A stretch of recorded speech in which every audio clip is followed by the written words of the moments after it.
أعوذ بكلمات الله تامة من كل شيطان وهامة ومن كل عين لامة. بسم الله ما شاء الله لا يسوق الخير إلا الله. بسم الله ما شاء الله لا يصرف السوء إلا الله. بسم الله ما شاء الله ما كان من نعمة فمن الله. بسم الله ما شاء الله لا حول ولا قوة إلا بالله. أعوذ بكلمات الله تامة من كل شيطان وهامة ومن كل عين لامة.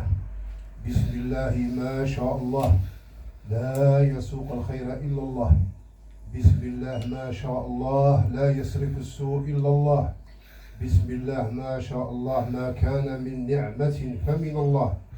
بسم الله ما شاء الله لا حول ولا قوة إلا بالله. أعوذ بكلمات الله تامة من كل شيطان وهامة ومن كل عين لامة. إخواني السلام عليكم ورحمة الله تعالى وبركاته. وبعد قبل البدء في النشاط الثالث أو النشاط الثاني بعد التعليم القرآني بالزاوية الشيخ مولاي الطيب وبنشاط البارود اللي قد فيه مداخلة باليوم الأمس وكان في عرض بنشاط البارود كذلك بالنسبة باليوم الأمس. اليوم الثالث أول كانت مداخلة في الصباح الفترة الصباحية كانت حول السماع ودور السماع وما هو السماع وفائدته وشروطه وكل شيء كان موجود في المداخلة في الفترة الصباحية. في المساء ارتئينا باش يكون تعريف بالإخوان القادرية المعروفة بولاية البيض. وقبل البدء في التعريف بالإخوان القادرية لابد نوجه تعريف خاص لصاحب المحل وهو الشيخ سيدي مولاي الطيب الشريف الوزاني. هذه الزاوية التي تسمى باسمه. نعطي تعريف بسيط حول الشيخ مولاي الطيب الشريف.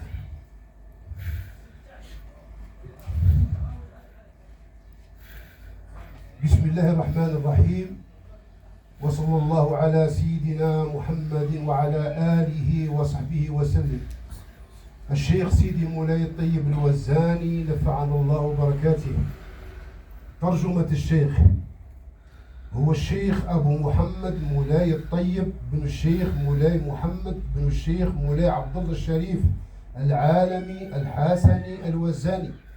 ولد سنة 1101 هجرية وهو يعتبر رابع أقطاب الزاوية الوزانية. تتلمذ على يد والده الشيخ مولاي محمد ثم على يد أخيه الشيخ مولاي التهامي، وكان أخذ في صغره عن الشيخ محمد بن الفقيه. عرفت الزاوية الوزانية في عهده امتدادا واسعا داخل المغرب وخارجه في عدد من الدول العربية والإسلامية، وأخذ عنه علماء كبار أمثال الداودي بن سودة ومحمد بن الزكري وسليمان الحوات ومحمد بن الحسن البناني وحمدون الطاهري وغيرهم. وقد ترك الشيخ مولاي الطيب حزبا صوفيا ورسائل يوجد في كتاب تحفة الإخوان بعد منها تحفة الإخوان في مناقب شرفاء وزان.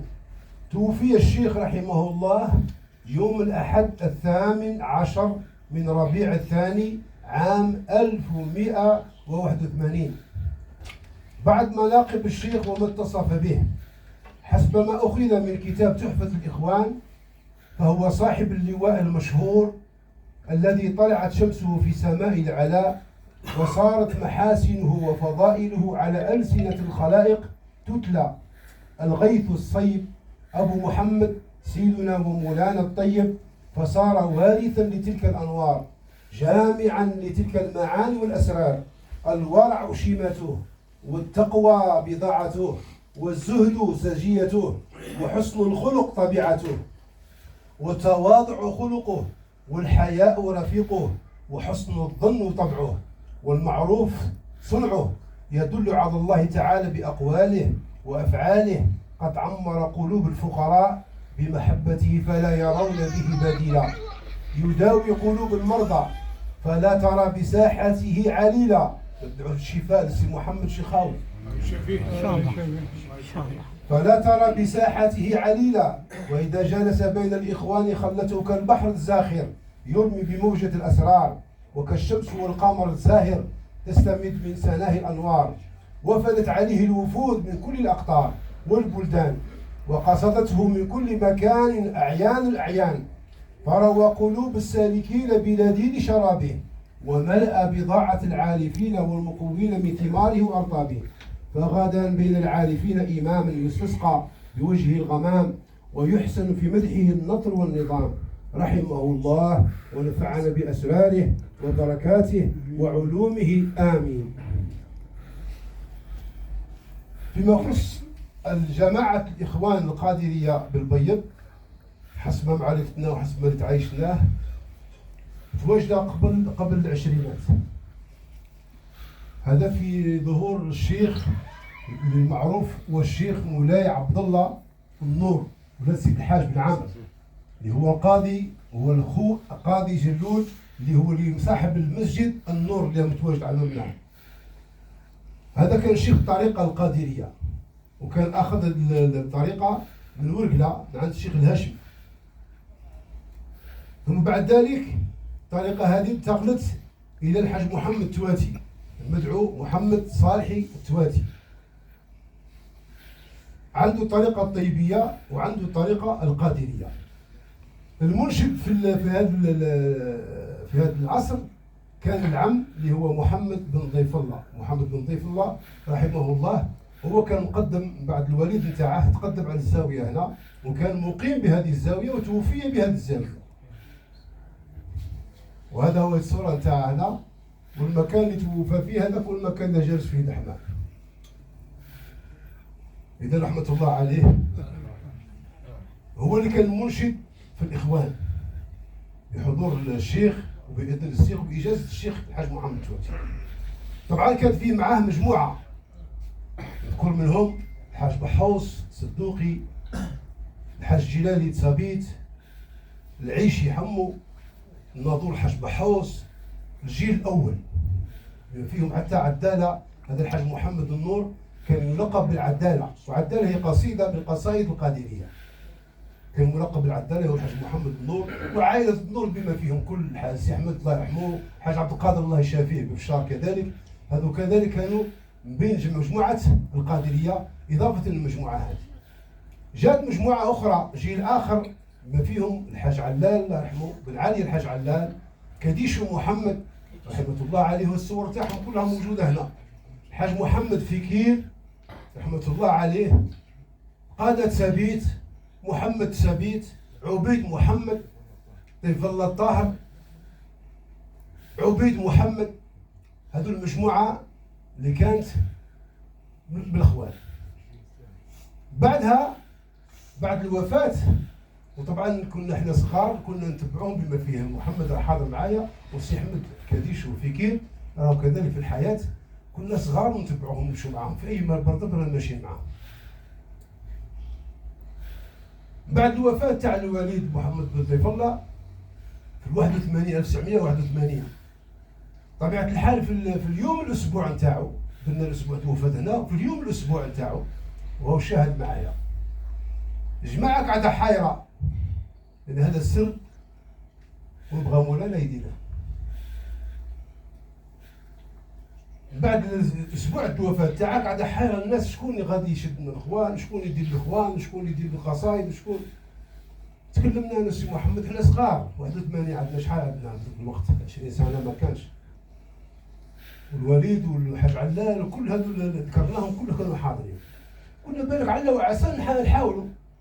محمد صدوقي نسيناه، في صدوقي محمد مريح معنا، قال له علاش لا، جبدنا السفينه في ذاك النهار في الاسبوع تاع نهار الاسبوع، جبدنا السفينه هنا في الحانوت تاع وين كان يخير. جبدنا السفينه، القصيده الاولى هي ازكى صلاه الله، وجبدناها من ديك الساعه من 81 الحمد لله ليومنا هذا الى هذه الساعه الحمد لله ماشي المدد. اللهم لك الحمد، اللهم لك الحمد. وهذا بدمع دعوة كاع الناس اللي كانت حاضرة. نتمنى ان شاء الله الخليفه ان شاء الله اللي تشد هذا التراث بمعنى الكلمه وتزيد ترفع القيمه تاعه. ولا بد مولانا هذه الامور لا بد مولانا يختار لها اللي هو انسب لها. هذه الدنيا كي مازالوا هادو نزولوا حنا غاديش نخلدوا. اذا لازمنا نفكروا في الرلاف كيما نقولوا حنا باش تتواصل الامور هذه في كل المجالات، في الحضاره، في البارود، في كل المجالات.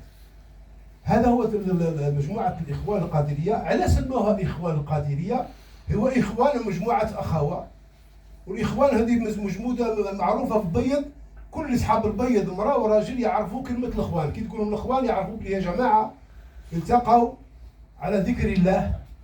وطبعا هذا الذكر هذا يحتاج الى شروط والى اداب، كما يحتاج لكل نشاط يقوم به كان اداب. حتى المجالس تاعنا فيها اداب، هذيك الاداب كلها ديناها مع المشايخ.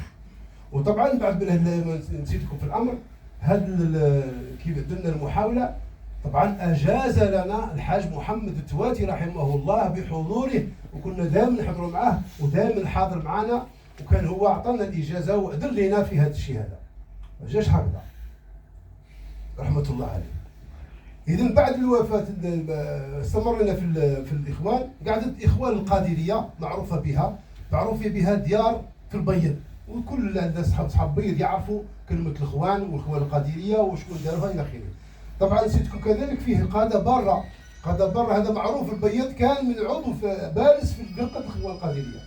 حتى في المولد النبوي كانوا معروفين بحاجه ان السفينه يخرجوا بالسفينه ويقصدوا في شوارع المدينه خلال كاع ديك الليله، يقصدوا فيها ويمشوا بها بالشموع الى اخره ويقصدوا. درنا واحد المحاولات، ولكن تعرفوا البلاد كبرت الى اخره والى اخره، اصبح صعب علينا الحال. ولكن هما كانوا في بلاد كانت الوقت نتاعهم كانوا يدوروا. سي محمد بالخير يعقل عليها، كانوا يدوروا في وقت المولد النبوي، يدوروا ديك الليله كامل، يدوروا بخصوص احياء المولد النبوي. هذا تعريف بسيط حول الاخوان. الاخوان القادريه عندها مجلس خاص. حتى الاخوان اللي راهم معنا في اعضاء في هذه الفرقه حاسين وشاعرين وعارفين كل شيء، عارفين ان المجلس اللي ندخلوه ولا نمشوا له هذه مش مزايده ولا حاجه، لا بالعكس، هذا كلام تاع سادات.